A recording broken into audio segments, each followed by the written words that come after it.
എല്ലാവർക്കും turn to success P സിയുടെ പുതിയൊരു വീഡിയോയിലേക്ക് സ്വാഗതം. നമ്മൾ ഇന്ന് ഡിസ്കസ് ചെയ്യാൻ പോകുന്നത് വരുന്ന ലാബ് അസിസ്റ്റൻ്റ് പോലുള്ള എക്സാമുകൾക്ക് ചോദിക്കാൻ ഏറ്റവും സാധ്യതയുള്ള കുറച്ച് ക്വസ്റ്റ്യൻസ് ആണ്.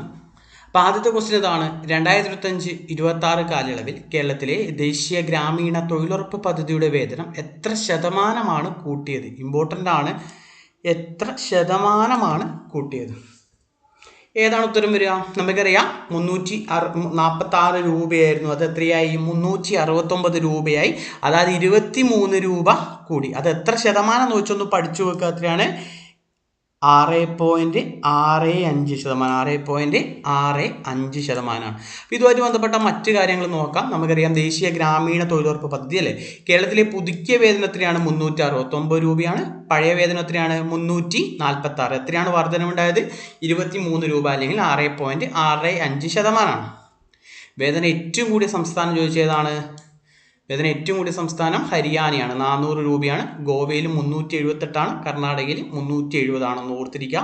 വേതനം കുറഞ്ഞ സംസ്ഥാനങ്ങൾ നാഗാലാൻഡും അരുണാചൽ പ്രദേശുമാണ്, 241 രൂപയാണ് വരിക. ഓക്കെ, അതുപോലെ തന്നെ ഈ 2025-26 വരുമ്പോൾ, അതായത് 2024-25 കാലഘട്ടത്തിൽ എന്ത് ചെയ്തു?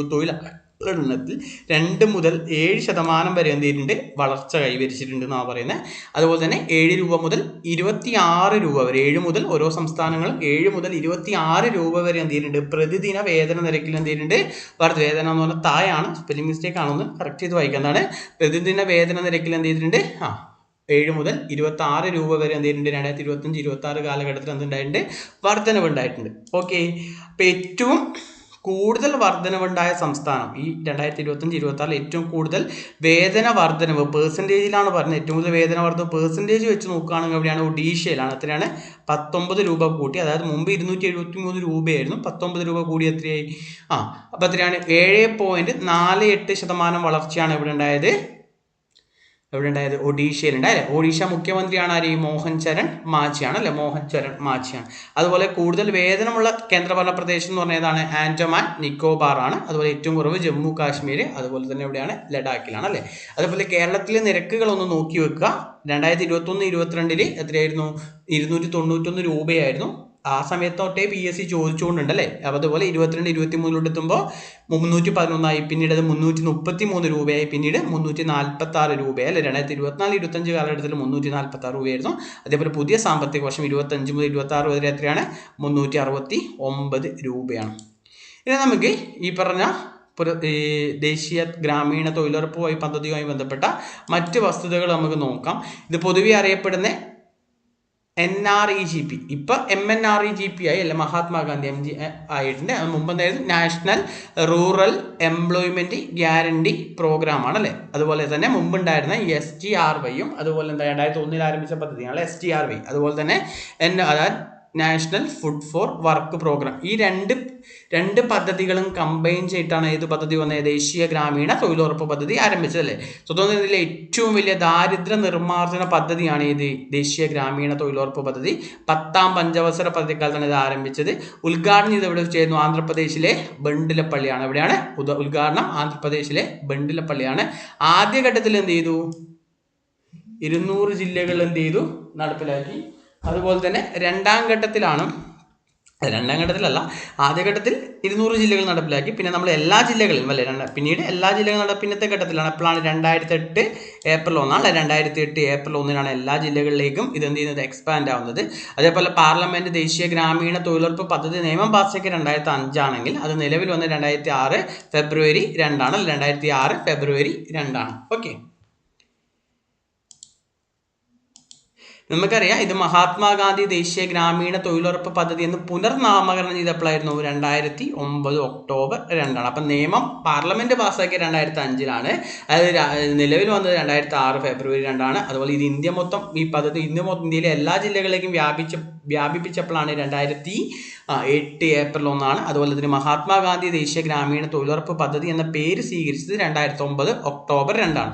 ഈ പദ്ധതിയുടെ ജില്ലാ പ്രോഗ്രാം കോർഡിനേറ്റർ ആരാണ്? ജില്ലാ കളക്ടറാണ്. ഇത് തദ്ദേശ സ്വയംഭരണ സ്ഥാപനങ്ങൾ വഴിയാണ് എന്ത് ചെയ്യുന്നത്? ഈ പദ്ധതി നടപ്പിലാക്കുന്നത് അല്ലേ. അതുപോലെ ഇതിന്റെ പ്രത്യേകതകളൊന്നും ഓർത്തിരിക്കുക. സ്ത്രീക്കും പുരുഷനും തുല്യ വേതനം അല്ലെ, സ്ത്രീക്കും പുരുഷനും തുല്യ വേതനം. വിതരണം എന്താണ്? പോസ്റ്റ് ഓഫീസ് അല്ലെങ്കിൽ ബാങ്ക് വഴിയാണ്. നിലവിൽ പോസ്റ്റ് ഓഫീസ് വഴിയാണ് കൊടുക്കുന്നത്. അതുപോലെ തന്നെ സ്ത്രീകൾക്ക് മുൻഗണന നൽകുന്നു. കരാറുകാരനോ ഇടനിലക്കാരനോ എന്ത് ചെയ്യില്ല ഉണ്ടായിരിക്കില്ല. പ്രവൃത്തി സ്ഥലത്ത് വെച്ചുണ്ടാവുന്ന അപകടങ്ങൾക്ക് സൗജന്യ ചികിത്സാ സഹായം ലഭ്യമാണ്. വേറെയും ഒരുപാട് കാര്യങ്ങൾ ഇതിൽ പഠിക്കാനുണ്ട്. പക്ഷെ നമ്മൾ കറണ്ട് അഫെയർ പറഞ്ഞുകൊണ്ട് ഇത്രയും കാര്യങ്ങൾ ഇമ്പോർട്ടൻ്റ് ആയി ഈ പറഞ്ഞ കാര്യങ്ങൾ മാത്രം എന്ത് ചെയ്യുമെന്ന് നോക്കി വെക്കുക. ബാക്കി നിങ്ങൾ നോക്കി ഡീറ്റെയിൽ ആയിട്ട് എന്ത് ചെയ്യുക പഠിച്ചു വെക്കുക. ഓക്കെ, അതുപോലെ നമ്മൾ കഴിഞ്ഞ വീഡിയോയിൽ പറഞ്ഞ പോലെ നിങ്ങൾക്കുള്ള 5 ക്വസ്റ്റ്യൻസ് ആണ് അടുത്തത്.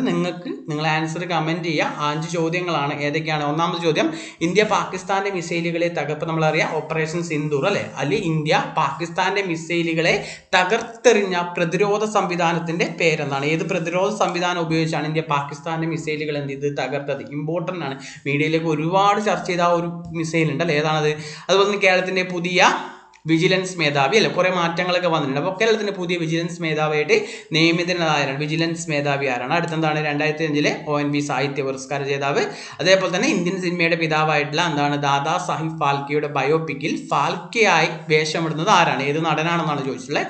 അതുപോലെ അടുത്താണ് നമ്മൾ ഈ ഫെസ്റ്റിവലൊക്കെ PSC പൊതുവെ ചോദിക്കാറുണ്ട്. അപ്പോൾ ചോദിക്കാൻ നല്ലൊരു സാധ്യതയുള്ള ക്വസ്റ്റനാണ്. ഷിരുയി ലില്ലി ഫെസ്റ്റിവൽ നടക്കുന്ന സംസ്ഥാനം ഏതാണ്? ഷിരുയി ലില്ലി ഫെസ്റ്റിവൽ നടക്കുന്ന സംസ്ഥാനം ഏതാണ്? ഇതൊക്കെ ഈ മെയ് മാസത്തെ കറണ്ട് അഫെയർ ആണ്. അപ്പോൾ നിങ്ങൾ എന്ത് ചെയ്യുക, ഉത്തരം എന്ത് ചെയ്യുക, നിങ്ങൾ കമൻറ്റ് ചെയ്യുക. ഓക്കെ,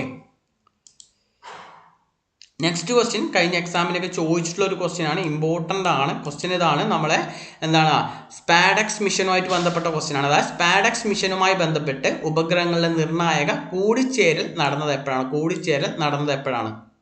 സ്പാഡക്സ് മിഷൻ ഓൾറെഡി ഇന്ത്യയുടെ സ്പേസ് ഡോക്കിംഗ് സിസ്റ്റം ആണല്ലോ, നമുക്കത് ഡീറ്റെയിൽ ആയിട്ട് പഠിക്കാം. അപ്പോൾ എപ്പോഴാണ് കൂടിച്ചേരൽ നടന്നത്? 2025 ജനുവരി 16. ഉത്തരം 2025 ജനുവരി 16 ഇത് വിക്ഷേപിച്ച ഡേറ്റ് ആണ്. ഇത് 2024 ഡിസംബർ 30 എന്ന് പറഞ്ഞു. ഓക്കെ അല്ലേ? അപ്പോൾ നമുക്ക് എന്ത് ഇതിൻ്റെ കറണ്ട് ബാക്കിയുള്ള കാര്യങ്ങളൊക്കെ നോക്കാം. ഇത് ഇമ്പോർട്ടൻ്റ് ആണ്, ഓൾറെഡി എക്സാമിനൊക്കെ ചോദിച്ചാണല്ലേ. അപ്പോൾ എന്താണ് ISRO വിക്ഷേപിച്ച 2 ചെറിയ ബഹിരാകാശ പേടകങ്ങൾ ഉപയോഗിച്ച് എന്ത് ചെയ്യുന്നു? സ്പേസ് ഡോക്കിംഗ് പ്രദർശിപ്പിക്കുന്നതിനുള്ള ചെലവ് കുറഞ്ഞ സാങ്കേതിക പ്രകടന ദൗത്യമാണ് ഇത് സ്പാഡക്സ് എന്ന് പറഞ്ഞാൽ അല്ലെ, സ്പാഡക്സ് മിഷൻ. എന്താണ് ഈ സ്പേസ് ഡോക്കിംഗ് എന്ന് പറഞ്ഞാൽ വെച്ചാൽ ബഹിരാകാശത്ത് വെച്ച് 2 പേടകങ്ങളെ കൂട്ടിച്ചേർക്കുന്നതിനാണ് നമ്മൾ എന്ത് പറയുക, സ്പേസ് ഡോക്കിംഗ്. അതായത് ബഹിരാകാശത്ത് വെച്ച് എന്ത് ചെയ്യുന്നു? 2 പേടകങ്ങൾ എന്ത് ചെയ്യുന്നു? കൂട്ടിച്ചേർക്കുന്നു. അതിനാണ് നമ്മൾ എന്ത് പറയുക, സ്പേസ് ഡോക്കിംഗ് എന്ന് പറയുക. ഇത് വിക്ഷേപിച്ചത് എപ്പോഴാണ്? 2024 ഡിസംബർ 30. 2024 ISROയുടെ അവസാന ദൗത്യമായിരുന്നത്. വിക്ഷേപണ വാഹനം ഏതാണ്? Polar satellite launch vehicle C60 അല്ലെ, PSLV C60 ആണ്. വിക്ഷേപണ സ്ഥലം സതീഷ് ധവാൻ സ്പേസ് സെന്റർ ആണ് അല്ലെ, ശ്രീഹരിക്കോട്ടയിലെ സതീഷ് ധവാൻ സ്പേസ് സെന്റർ ആണ്. ഇതിന്റെ ലക്ഷ്യം എന്താണെന്ന് വെച്ചാൽ എന്താണ്? ബഹിരാകാശത്ത് വെച്ച് 2 പേടകങ്ങൾ എന്ത് ചെയ്യുക? കൂടിച്ചേർക്കുക. അതായത് സ്പേസ് ഡോക്കിംഗ് സാധ്യമാക്കുക അല്ലെ. ഇന്ത്യയുടെ സ്പേസ് ഡോക്കിംഗ് സിസ്റ്റം ഏതാണെന്ന് വെച്ചാൽ ഏതാണ്? ഇപ്പോൾ സ്പാഡക്സ് ആണ്, സ്പാഡക്സ് മിഷൻ ആണ്. അതുപോലെ തന്നെ എന്താണ് ഈ പറഞ്ഞ എന്താണ് ഉപഗ്രഹങ്ങളുടെ നിർണായക കൂടിച്ചേരൽ, 2 ഉപഗ്രഹ നിർണായക കൂടിച്ചേരൽ 2025 ജനുവരി 16. അതായത് ഇത് ഉപയോഗിച്ച് 220 kg വീതം ഭാരമുള്ള ടാർഗറ്റ് ഉപകരണങ്ങൾ എന്ത് ചെയ്തു? 476 കിലോമീറ്റർ മുകളിൽ വെച്ചാണ് എന്ത് ചെയ്ത് കൂട്ടിയോജിച്ചത്. അപ്പോൾ ഓർത്തിരിക്കുക, 220 kg വീതം ഭാരമുള്ള ഉപഗ്രഹങ്ങൾ എത്ര കിലോമീറ്റർ ആണ്? 476 കിലോമീറ്റർ മുകളിൽ വെച്ചാണ് എന്ത് ചെയ്ത് കൂട്ടിയോജിപ്പിച്ചല്ലേ. അപ്പം നമ്മൾ ചോസർ പിന്തുടരുന്നതിനെ നമ്മൾ STX-1 ചോസർ എന്ന് പറയും. അതുപോലെ തന്നെ ടാർഗറ്റിനെ നമ്മൾ ലക്ഷ്യം വെക്കുന്നത് അല്ലെ, ടാർഗറ്റ് എന്ന് പറഞ്ഞതാണ് STX-02 ആണ് അല്ലേ. അപ്പോൾ 2 ഉപഗ്രഹങ്ങൾ തമ്മിലുള്ള അകലം എന്താണ്? 20 കിലോമീറ്റർ ആണ് വരിക. അതുപോലെ തന്നെ ഈ നേട്ടം കൈവരിച്ച ഇമ്പോർട്ടൻ്റ് ആണ്. എത്രാമത്തെ രാജ്യമാണ് ഇന്ത്യ എന്ന് വെച്ചാൽ എത്രാമത്തെയാണ്? 4ാമത്തെ രാജ്യമാണ്. ഓൾറെഡി 3 രാജ്യങ്ങൾ ഏതൊക്കെയാണ്? റഷ്യ, അമേരിക്ക, ചൈന രാജ്യങ്ങൾ ഈ നേട്ടം കൈവരിച്ചിട്ടുണ്ട്. 4ാമത്തെ രാജ്യമാണ് ഇത് ഇന്ത്യ. അതുപോലെ തന്നെ ഇതിന്റെ മിഷൻ ഡയറക്ടർ ആയിരുന്നു ആര്? M ജയകുമാർ. അതുപോലെ പ്രൊജക്ട് ഡയറക്ടർ ആയിരുന്നു N സുരേന്ദ്രനാണ്. അപ്പോൾ ഇത് പഠിക്കുമ്പോൾ വേറൊരു കാര്യം കൂടി പഠിക്കണം, POEM-4 അല്ലെ, POEM-4 അതായത് PSLV ഓർബിറ്റൽ എക്സ്പെരിമെന്റ് മൊഡ്യൂൾ. എന്താണ് PSLV ഓർബിറ്റൽ എക്സ്പെരിമെന്റ് മൊഡ്യൂൾ എന്ന് പറഞ്ഞാൽ? PSLV-C റോക്കറ്റിൽ നിന്ന് ഉപഗ്രഹങ്ങൾ എത്തിച്ച ശേഷം എന്ത് ചെയ്യുന്നു? ബഹിരാകാശത്ത് ബാക്കിയാണ് 4ാമത്തെ ഭാഗത്ത് നിന്ന് എന്ത് ചെയ്യുന്നു? വിത്ത് മുളപ്പിച്ച് പരീക്ഷണം നടത്തുന്നു. 4ാമത്തെ ഭാഗത്ത് എന്ത് ചെയ്യുന്നു? വിത്ത് മുളപ്പിച്ച് പരീക്ഷണം നടത്തുന്ന ദൗത്യത്തിനെയാണ് നമ്മൾ എന്ത് പറയുക? PSLV ഓർബിറ്റൽ എക്സ്പെരിമെന്റ് മൊഡ്യൂൾ എന്ന് പറയാം. ഇവിടെ ഉപയോഗിച്ച വിത്തിന് എന്ന് പറഞ്ഞാൽ ഏതിൻ്റെയാണ്? വൻപയർ വിത്തിനാണ്. ഏതാ വിത്തിനാണ്? വൻപയർ വിത്തിനാണ് ഇവിടെ ഉപയോഗിച്ചെന്നുള്ള കാര്യം എന്ത് ചെയ്യുക? ഓർത്തിരിക്കുക. ഓക്കെ, അടുത്തൊരു ഇമ്പോർട്ടന്റ് ക്വസ്റ്റ്യൻ ആണ്. എന്താണ് ക്വസ്റ്റ്യൻ? നമ്മുടെ PSC സ്ഥിരമായിട്ട് ചോദിക്കുന്ന ഒരു സൂചികയാണ് ലോക പത്ര സ്വാതന്ത്ര്യ സൂചിക അല്ലെ. ഓൾറെഡി കഴിഞ്ഞ ക്ലാസ്സിൽ നമ്മൾ ഏതാണ്? സന്തോഷ സൂചികയാണ് നമ്മൾ ഡിസ്കസ് ചെയ്തത്. ഇതിലേതാണ്? ലോക പത്ര സ്വാതന്ത്ര്യ സൂചികയാണ് നമ്മൾ പറയാൻ പോകുന്നത്. ഈ 2024 ലോക പത്രക സ്വാതന്ത്ര്യ സൂചികയിൽ ഏറ്റവും പിറകിലുള്ള രാജ്യം ചോദിച്ച ഏതാണ്? അത് ഉത്തര കൊറിയയാണ്. ഏതാണ്? ഉത്തര കൊറിയ ആണ്. ഓപ്ഷൻ ബി ഉത്തര കൊറിയ ആണ്. ഓക്കെ അല്ലേ? നമുക്ക് ഇതുമായിട്ട് ബന്ധപ്പെട്ട അടുത്ത ബാക്കിയുള്ള കാര്യങ്ങൾ നമുക്ക് എന്ത് ചെയ്യാം നോക്കാം. ലോക പത്ര സ്വാതന്ത്ര്യ സൂചന അല്ലെങ്കിൽ പ്രസ് ഫ്രീഡം ഇൻഡെക്സ് അല്ലെ, പ്രസ് ഫ്രീഡം ഇൻഡെക്സ്. അപ്പൊ ആകെ 150 രാജ്യങ്ങളാണ്. 180 ആരായിരുന്നു? ഉത്തര കൊറിയ ആണല്ലോ, അവസാന സ്ഥാനത്ത് ഉത്തര കൊറിയ. ഓക്കെ, അപ്പൊ ഇന്ത്യയുടെ സ്ഥാനം ഇമ്പോർട്ടന്റ് ആണ്, 151 ഇന്ത്യയുടെ സ്ഥാനത്തിനാണ് 151. അതേപോലെ ഒന്നാം സ്ഥാനത്ത് ഏതാണ്? നോർവേ ആണ്. ഒന്നാം സ്ഥാനത്ത് നോർവേ ആണ്. രണ്ടാം സ്ഥാനത്ത് ഡെൻമാർക്ക് ആണ്. മൂന്നാം സ്ഥാനത്ത് സ്വീഡൻ ആണല്ലേ. നോർവേ, ഡെൻമാർക്ക്, സ്വീഡൻ, ഈ 3 രാജ്യങ്ങൾക്ക് ഒരു പ്രത്യേകത ഉണ്ടല്ലേ. ഇതൊക്കെ ഏതിൽ ഉൾപ്പെടുന്നതാണ്? സ്കാൻഡിനേവിയൻ രാജ്യങ്ങളിൽ വരുന്ന അല്ലെ, സ്കാൻഡിനേവിയൻ രാജ്യങ്ങളാണ്. അതായത് ഫൈൻസ് അല്ലെ, നമുക്ക് കോഡ് പഠിക്കും. Fines, Finland, Iceland, fines. എന്താണ്? Norway, Denmark, Sweden. ഫൈൻസ്, അതെ, നോർവേ ഫൈൻസ്. കറക്റ്റ് ഓർഡർ ആണ്. ഫൈൻസിൽ NDS അല്ലെ. എന്താണ്? നോർവേ, ഡെൻമാർക്ക്, സ്വീഡൻ, സ്കാൻഡിനേവിയൻ രാജ്യങ്ങളിൽ പെടുന്നതാണ് അല്ലെ ഫൈൻസ്. ഓക്കെ, അപ്പൊ എന്താണ്? ചൈനയുടെ സ്ഥാനം ഒന്ന് ഓർത്തിരിക്കുക, 172 ആണ് കേട്ടോ. അതുപോലെ തന്നെ തയ്യാറാക്കുന്നത് ആരാണ്? ഈ റിപ്പോർട്ട് തയ്യാറാക്കുന്നത് റിപ്പോർട്ടേഴ്സ് വിത്തൗട്ട് ബോർഡേഴ്സ് അല്ലെങ്കിൽ RSF എന്ന് പറഞ്ഞൊരു സംഘടനയാണ്. അതുപോലെ ഇത് രൂപീകരിച്ചത് 1985 പാരീസിലാണ്. ഇതിന്റെ ആസ്ഥാനം പാരീസിലാണ്. ഓക്കെ, അതുപോലെ തന്നെ നിങ്ങൾ ആദ്യമായിട്ടാണ് ഈ ചാനൽ കാണുന്നുണ്ടെങ്കിൽ വീഡിയോ ഇഷ്ടമായെങ്കിൽ എന്ത് ചെയ്യുക, ചാനൽ ഒന്ന് എന്ത് ചെയ്യുക, സബ്സ്ക്രൈബ് ചെയ്യുക. അതുപോലെ തന്നെ കൂടുതൽ വീഡിയോസിനായിട്ട് എന്ത് ചെയ്യുക, ചാനൽ സബ്സ്ക്രൈബ് ചെയ്യുക. അതുപോലെ തന്നെ എന്ത് ചെയ്യുക, നിങ്ങൾ ഈ പറഞ്ഞ ഇതിൻ്റെ ക്ലാസ്സിൻ്റെ നോട്ട്സിനും അതുപോലെ തന്നെ ഡെയിലി ലൈവ് ക്ലാസ്സിനൊക്കെ ആയിട്ട് നമ്മൾ ടെലിഗ്രാം ചാനലിൽ എന്ത് ചെയ്യുക, ജോയിൻ ചെയ്യുക. ടെലിഗ്രാം ചാനൽ ലിങ്ക് ഡിസ്ക്രിപ്ഷൻ ബോക്സിലും അതുപോലെ തന്നെ കമൻറ്റിലും പിൻ ചെയ്തിട്ടുണ്ട്. ടേൺ ടു സക്സസ് എന്നാണ് ചാനലിൻ്റെ പേര്. ഓക്കെ അല്ലേ? അപ്പോൾ നമുക്ക് നെക്സ്റ്റ് ക്വസ്റ്റ്യനിലോട്ട് പോവാം. അപ്പോൾ ഏതാണ്? 2024 മാതൃഭൂമി സാഹിത്യ പുരസ്കാരം. PSC ഇഷ്ടപ്പെട്ട ഒരു അവാർഡാണ് അല്ലേ, മാതൃഭൂമി സാഹിത്യ പുരസ്കാര ജേതാവ് ആരാന്ന് ചോദിച്ചല്ലേ. ആരാണ്? 2024 ആർക്കാണ് പുരസ്കാരം കിട്ടിയത്? സാറ ജോസഫ് ആണ്. ആരാണ്? സാറ ജോസഫ് ആണ്. ഓപ്ഷൻ സി, സാറ ജോസഫ് ആണ് അതിന്റെ ഉത്തരം വരിക അല്ലെ. അതുമായിട്ട് ബന്ധപ്പെട്ട ബാക്കിയുള്ള കാര്യങ്ങളൊന്നും കൂടി നോക്കാം. മാതൃഭൂമി സാഹിത്യ പുരസ്കാരം 2024 ആർക്കാണ്? സാറ ജോസഫ് ആണ്. സാറ ജോസഫിന്റെ കൃതികളൊന്നും ഓർത്തിരിക്കുക. ബുധിനി, പാപത്തറ, അലാഹയുടെ പെൺമക്കൾ, ഒതപ്പ്, ഒടുവിലത്തെ സൂര്യകാന്തി, എസ്തർ, ഇതൊക്കെയാണ് സാറ ജോസഫിന്റെ പുസ്തകങ്ങൾ. ഇമ്പോർട്ടന്റ് ആണ്. അത് 2023 ഈ പുരസ്കാരം കിട്ടിയ സക്കറിയക്കായിരുന്നു. 2022 സേതുനായിരുന്നു. ആരംഭിച്ചപ്പോഴാണ് 2001 പ്രഥമ ജേതാവ് തിക്കോടിയൻ. ആരാണ്? തിക്കോടിയനാണ്. സമ്മാന തുക എത്രയാണ്? 3 ലക്ഷമാണ്. അതിന്റെ കൂടെ തന്നെ പ്രശസ്തി പത്രവും അതുപോലെ MB ദേവൻ അല്ലെ, MB ദേവൻ രൂപകൽപ്പന ചെയ്ത ശില്പവുമാണ് ഇതിന്റെ സമ്മാനം. MB ദേവൻ എന്ന് പറഞ്ഞാൽ ആരാണ്? MB ദേവൻ എന്ന് പറഞ്ഞ ഒരു ശില്പിയാണ്, ഫേമസ് ആയിട്ടുള്ള ഒരു ശില്പിയാണ് മലയാളത്തിൽ. അതുപോലെ തന്നെ ഈ പറഞ്ഞ രാജാ രവിവർമ്മ പുരസ്കാരമൊക്കെ അല്ലെ, കേരള ലളിതകലാ അക്കാദമി നൽകുന്ന പുരസ്കാരമാണ് ഇത്, രാജാ രവിവർമ്മ പുരസ്കാരം. ഈ പുരസ്കാരം നേടിയ രണ്ടാമത്തെ വ്യക്തിയാണ്. എന്താണ്? രണ്ടാമത്തെ വ്യക്തിയാണ് ആര്? ഈ പറഞ്ഞ ആരാണ്? MB ദേവൻ അല്ലെ. അതൊന്ന് ഓർത്തിരിക്കുക. MB ദേവന്റെ പേരൊക്കെ ഒന്ന് ഓർത്തിരിക്കുക. അദ്ദേഹത്തിന്റെ ശില്പങ്ങളൊക്കെ ഉണ്ട്, അത് നമ്മൾ ഡീറ്റെയിൽ ആയിട്ട് പഠിക്കേണ്ട ഒരു പേരാണ് ആര്? MB ദേവൻ. ഓക്കെ, നെക്സ്റ്റ് എന്താണ്? അടുത്ത ക്വസ്റ്റ്യൻ എന്താണ്? അടുത്ത ക്വസ്റ്റ്യൻ 76ാമത് റിപ്പബ്ലിക് ദിന പരേഡിൽ ടാബ്ലോയിൽ 2ാം സ്ഥാനം നേടിയത് ആരാണ്? ഏത് സംസ്ഥാനത്തിന്റെ ടാബ്ലോ ആണ് 2ാം സ്ഥാനം? 1ാം സ്ഥാനമല്ലോ വെച്ചാൽ 2ാം സ്ഥാനം അല്ല. 1ാം സ്ഥാനം നമുക്ക് പെട്ടെന്ന് കിട്ടും. ഏതാണ്? ഉത്തർപ്രദേശാണ്. 2ാം സ്ഥാനം ആയിരിക്കാണ്? 1ാം സ്ഥാനം ഉത്തർപ്രദേശ്. 2ാം സ്ഥാനം ആയിരിക്കാണ്? ത്രിപുരയാണ്. ആരാണ്? ത്രിപുരയ്ക്കാണ് 2ാം സ്ഥാനം ലഭിച്ചത്. ത്രിപുരയാണ് ഉത്തരം വരിക. നമുക്ക് ഇതിന്റെ ബാക്കിയുള്ള ഡീറ്റെയിൽ ആയിട്ടുള്ള കാര്യങ്ങളൊന്ന് നമുക്ക് നോക്കാം. അപ്പൊ 76ാമത് റിപ്പബ്ലിക് ദിനം, ഇത് ആദ്യത്തെ ക്വസ്റ്റ്യൻ ആണ്. 76 2025 എത്രാമത്തെ റിപ്പബ്ലിക് ദിനമാണ് ഇന്ത്യ ആഘോഷിച്ചെന്ന് വെച്ചതാണ്? 76ാമതാണ്. അതുപോലെ ഇതിന്റെ വിശിഷ്ടാതിഥി ആരായിരുന്നു? പ്രഭാവോ സുബിയാന്തോ, ഇന്തോനേഷ്യൻ പ്രസിഡന്റ് ആയിട്ടുള്ള പ്രഭാവോ സുബിയാന്തോ ആണ്. അതായത് 4ാമത്തെ അതായത് റിപ്പബ്ലിക് ദിന പരേഡിൽ മുഖ്യ അതിഥിയാകുന്ന 4ാമത്തെ ഇന്തോനേഷ്യൻ പ്രസിഡന്റ് ആണ് ആര്? പ്രഭാവോ സുബിയാന്തോ അല്ലെ, 4ാമത്തെ വ്യക്തിയാണ്. അപ്പൊ 2020 ആദ്യത്തെ റിപ്പബ്ലിക് ദിനത്തിലും വിശിഷ്ടാതിഥിയായിരുന്നു ഈ പറഞ്ഞ സുകർണോ അല്ലെ. സുകർണോ ആരാണ്? സുകർണോ എന്ന് പറഞ്ഞാൽ ഇന്തോനേഷ്യന്റെ പ്രസിഡന്റ് ആയിരുന്നു. അപ്പൊ ആദ്യത്തേല് ഇന്തോനേഷ്യൻ പ്രസിഡന്റ് ആയിട്ടുള്ള സുകർണോ ആയിരുന്നു. അപ്പൊ 2025 76ാമതും ആര് തന്നെയാണ്? പ്രഭാവോ സുബിയാന്തോ ആണ് ഇന്തോനേഷ്യൻ പ്രസിഡന്റ് അല്ലെ. ഓർത്തിരിക്കുക. 2024 ആരാണ്? ഇമ്മാനുവൽ മാക്രോൺ ആണ് ഫ്രഞ്ച് പ്രസിഡന്റ്. 2023 എന്താണ്? അബ്ദുൽ ഫത്താഹ് അൽ അറബ് അസീസി അല്ലെ. ആരാണ്? ഈജിപ്തിന്റെ പ്രസിഡന്റ് ആയിട്ടുള്ള, റിപ്പബ്ലിക് ഓഫ് ഈജിപ്തിന്റെ പ്രസിഡന്റ് ആയിട്ടുള്ള അബ്ദുൽ ഫത്താഹ് അൽ അറബ് അസീസി ആണ്. ഓക്കെ, അതൊന്ന് ഓർത്തിരിക്കുക. ഓക്കെ, അതുപോലെ തന്നെ ഇതിൽ പങ്കെടുത്ത ആകെ ഈ പറഞ്ഞ ചടങ്ങിൽ പങ്കെടുത്ത കേരളത്തിലെ ആദിവാസി രാജാവ് ചോദിക്കാൻ സാധ്യതയുണ്ട്. അതാരാണ്? രാമൻ രാജമന്നൻ. ആരാണ്? രാമൻ രാജമന്നാണ്. ഇടുക്കിന്നുള്ള ആദിവാസി രാജാവായിട്ടുള്ള രാമൻ രാജമന്നാണ്. ഇതിന്റെ നിശ്ചല ദൃശ്യങ്ങളുടെ പ്രമേയം എന്ന് പറഞ്ഞതായിരുന്നു സുവർണ ഭാരതം പൈതൃകവും വികസനവും. സുവർണ ഭാരതം പൈതൃകവും വികസനവും എന്നാണ്. അതുപോലെ തന്നെ റിപ്പബ്ലിക് ദിന പരേഡ് നടക്കുന്ന എവിടെയാണ്? കർത്തവ്യപഥാണ് അല്ലെ, കർത്തവ്യപഥ്. അതുപോലെ തന്നെ ചടങ്ങുകൾക്ക് അവസാനം കുറിച്ചൊക്കെ എവിടെയായിരുന്നു? വിജയ് ചൗക്ക് അല്ലെ, വിജയ് ചൗക്ക്. അതുപോലെ തന്നെ ആകെ ടാബ്ലോകൾ എത്രയായിരുന്നു? 16 ഓർത്തിരിക്കുക. കേരളത്തിൽ നിന്നില്ല ടാബ്ലോകളൊന്നും ഉണ്ടായിരുന്നില്ല. കേരളത്തിൽ നിന്ന് ഒന്നും ഉണ്ടായിട്ടില്ല. ടാബ്ലോകളൊന്നും കേരളത്തിൽ നിന്ന് ഉണ്ടായിരുന്നില്ല. ഓക്കെ, ഓർത്തിരിക്കുക. അപ്പൊ ഒന്നാം സ്ഥാനം ആരാണ്? ഉത്തർപ്രദേശിന്റെ. വിഷയം നമ്മൾ കുംഭമേളയായിട്ട് ബന്ധപ്പെട്ട ഉത്തർപ്രദേശിന്റെ ടാബ്ലോക്കാണ് എന്ത് കിട്ടിയ ഒന്നാം സ്ഥാനം. ഏതാണ്? കുംഭമേള അല്ലെ. കുംഭമേളന്റെ വേദികൾ നമുക്കറിയാം. എവിടേക്കാണ് കുംഭമേള? ഇപ്പൊ മഹാകുംഭമേള ഓൾറെഡി എന്താണ് ഇപ്പൊ ഉത്തർപ്രദേശിൽ അലഹബാദ് കിടന്നു അല്ലെ, നടന്നു. ഓൾറെഡി ഇന്ത്യയിൽ പ്രധാനമായിട്ടും ഈ പറഞ്ഞ മഹാകുംഭമേളയുടെ വേദികൾ എന്ന് പറഞ്ഞാൽ 4 വേദികളാണ് അല്ലെ. ഏതൊക്കെയാണ്? ഒന്ന് എന്താണ്? ഹരിദ്വാർ ആണ് അല്ലെ. ഹരിദ്വാർ ഉത്തരാഖണ്ഡ്. ഹരിദ്വാർ ഉത്തരാഖണ്ഡ് ഗംഗാ നദീ തീരത്താണ്.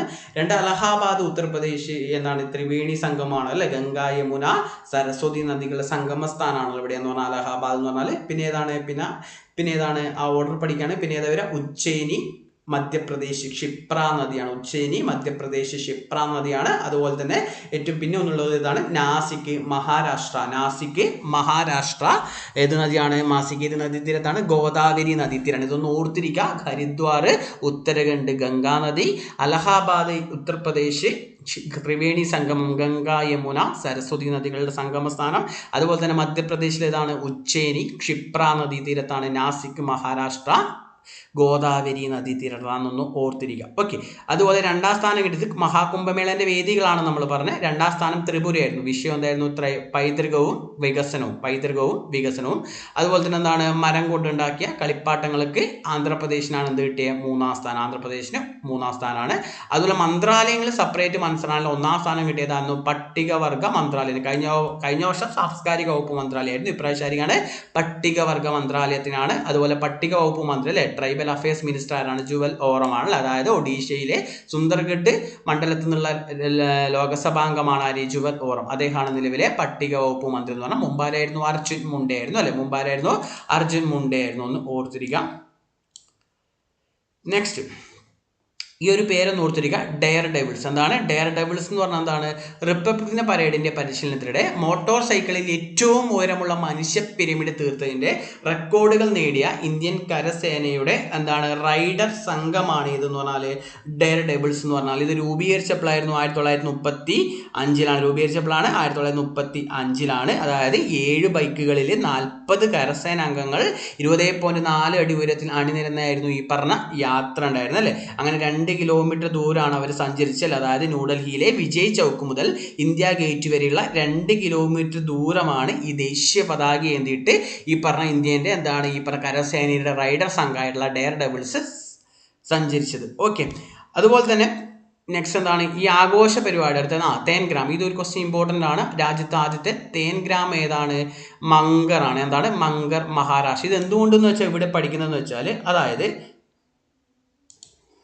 റിപ്പബ്ലിക് ദിനാഘോഷങ്ങളുടെ ഭാഗമായിട്ട് മഹാരാഷ്ട്ര സർക്കാരിന്റെ മാതച്ചേയ് ഗാവ്. എന്താണ് മാതച്ചേയ് ഗാവ് എന്ന് പറഞ്ഞാൽ? എന്താണ്? തേൻ ഗ്രാം എന്നാണ് പദ്ധതി. മാതച്ചേയ് ഗാവ് പദ്ധതി ഉൾക്കൊള്ളുന്ന ഒരു ടാബ്ലോ ന്യൂഡൽഹിയിൽ എന്ത് ചെയ്യുന്നുണ്ടായിരുന്നു? പ്രദർശിപ്പിച്ചിട്ടുണ്ടായിരുന്നു. അപ്പോൾ ഇന്ത്യയിൽ ആദ്യത്തെ തേൻ ഗ്രാം അതുമായിട്ട് കണക്ട് ചെയ്ത് ചോദിക്കാം. അതേതാണ്? മങ്കർ, മഹാരാഷ്ട്രയാണ്.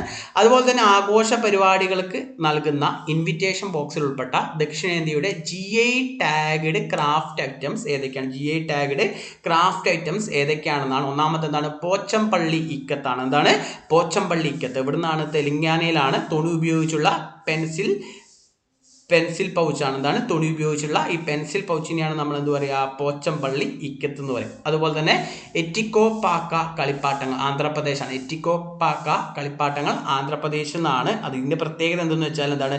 മൃദുവായിട്ടുള്ള മരം കൊണ്ടുണ്ടാക്കിയ പ്രകൃതിദത്ത നിറങ്ങൾ ഉപയോഗിച്ചുണ്ടാക്കുന്ന കളിപ്പാട്ടങ്ങളാണ് ഏത്? എറ്റിക്കോകൊപ്പ കളിപ്പാട്ടങ്ങൾ എന്ന് പറഞ്ഞത്. ഓക്കെ, അതുപോലെ തന്നെ മൂന്നാമത്തെ എന്താണ്? കലംകാരി ബാംബു ബോക്സ് ആണ്. അതുപോലെ കാഞ്ചീപുരം സിൽക്ക് പൗച്ച്. എവിടെയാണ്? തമിഴ്നാടാണ് വരിക അല്ലെ. ഇത്രയും കാര്യങ്ങൾ ഇതുമായിട്ട് ബന്ധപ്പെട്ട് പഠിക്കുക. ഓക്കെ, എന്താണ് ഒരു രാജ്യം? റിപ്പബ്ലിക് എന്ന് പറഞ്ഞാൽ എന്താണ്? രാഷ്ട്രത്തലവനെ ജനങ്ങൾ നേരിട്ടോ അല്ലാതെയോ തിരഞ്ഞെടുക്കുന്നു. അതിനെയാണ് നമ്മൾ എന്ത് പറയുക? റിപ്പബ്ലിക് എന്ന് പറയുക അല്ലെ. രാഷ്ട്രത്തലവനെ ജനങ്ങൾ നേരിട്ടോ അല്ലാതെയോ തിരഞ്ഞെടുക്കുന്ന രാഷ്ട്രങ്ങളെയാണ് എന്ത് പറയുക? റിപ്പബ്ലിക് രാജ്യങ്ങൾ എന്ന് പറയുക. ഇപ്പോൾ ഇന്ത്യയിലെ രാഷ്ട്രത്തലവനാണ് രാഷ്ട്രപതിയാണ്. ജനങ്ങൾ പരോക്ഷമായിട്ടാണ് തിരഞ്ഞെടുക്കുന്നത്. അമേരിക്കൻ രാഷ്ട്രത്തലവൻ എന്താണ്? അമേരിക്കൻ രാഷ്ട്രത്തലവൻ പ്രസിഡന്റ് ആണ്. അവിടെ ജനങ്ങൾ നേരിട്ട് തിരഞ്ഞെടുക്കുന്നു. പക്ഷേ ഈ 2 രാജ്യങ്ങളും എന്താണ്? പരോക്ഷമായാലും പ്രത്യക്ഷമായാലും ജനങ്ങളാണ് തിരഞ്ഞെടുക്കുന്നത്. അതുകൊണ്ട് ഈ 2 രാജ്യങ്ങളും എന്താണ്?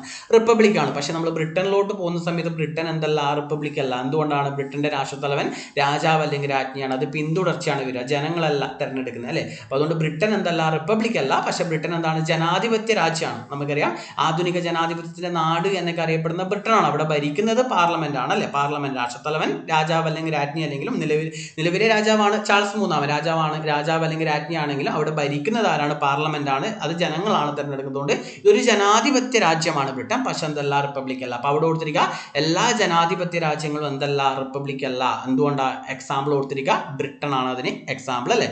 ഓക്കെ, ലാസ്റ്റത്തെ ക്വസ്റ്റ്യൻ ആണ് OV വിജയൻ സ്മാരക സാഹിത്യ പുരസ്കാരം 2023. ഓക്കെ, അപ്പോൾ 2023 മികച്ച കഥക്കുള്ള പുരസ്കാരം കിട്ടിയായിരുന്നു KP രാമനുണ്ണി അല്ലെ. ശരീരദൂരം, ഹൈന്ദവം. അതുപോലെ നോവൽ ഏതായിരുന്നു? V ഷിനിലാലാണ്. 124 എന്നുള്ള നോവലിനാണ് കിട്ടിയത്. അതുപോലെ യുവകഥ ആരാണ്? ജിൻഷ ഗംഗ തേറ്റയാണ്. അതുപോലെ പ്രത്യേക ജൂറി പരാമർശം നേടിയ കൃതിയാണ് ഇത്? പാത്തുമ്മയുടെ ആടല്ല, പാത്തുമ്മയുടെ വീട്. ഹരികൃഷ്ണന്റെ പാത്തുമ്മയുടെ വീട്. ഓക്കെ, അതുപോലെ തന്നെ 2022 ഈ പുരസ്കാരം ലഭിച്ചത് മികച്ച കഥക്കാരായിരുന്നു VM ദേവദാസാണ്. കാടിന് നടുക്കൊരു മരം. അതുപോലെ തന്നെ നോവൽ PF മാത്യൂസിന്റെ അടിയാളപ്രേതാണ് അല്ലെ. അടിയാളപ്രേതം. ഈ അടിയാളപ്രേതത്തിന് കേരള സാഹിത്യ അക്കാദമി അവാർഡൊക്കെ കിട്ടിയിട്ടുണ്ട് മികച്ച നോവലിന്റെ അല്ലെ. PF മാത്യൂസിന്റെ. യുവകഥ നിതിൻ കഥ ചാച്ചാൻ. അപ്പൊ ഇത്രയും കാര്യങ്ങൾ എന്ത് ചെയ്യുക? പഠിച്ചു നോക്കുക. ഇമ്പോർട്ടൻ്റ് ആണ്. വീഡിയോ ഇഷ്ടമായെങ്കിൽ നിങ്ങൾ അഭിപ്രായങ്ങളും കാര്യങ്ങളും കമന്റ് ചെയ്യുക. അതുപോലെ തന്നെ എന്ത് ചെയ്യുക? ലൈക്ക് ചെയ്യാനും ഷെയർ ചെയ്യാനും മറക്കരുത്. നിങ്ങളുടെ പ്രോത്സാഹനം പോലെയാണ് നമ്മൾ കൂടുതൽ വീഡിയോസ് ചെയ്യുക. അതുകൊണ്ട് ഇഷ്ടമായെങ്കിൽ നിങ്ങൾ ലൈക്ക് ചെയ്യാനും കമന്റ് ചെയ്യാനും അതുപോലെ ഷെയർ ചെയ്യാനും മറക്കരുത്. അപ്പോൾ നമുക്ക് എന്ത് ചെയ്യുക? വീണ്ടും ഒരു വീഡിയോ ആയിട്ട് എന്ത് ചെയ്യുക? നമുക്ക് നെക്സ്റ്റ് ടൈം കാണാം.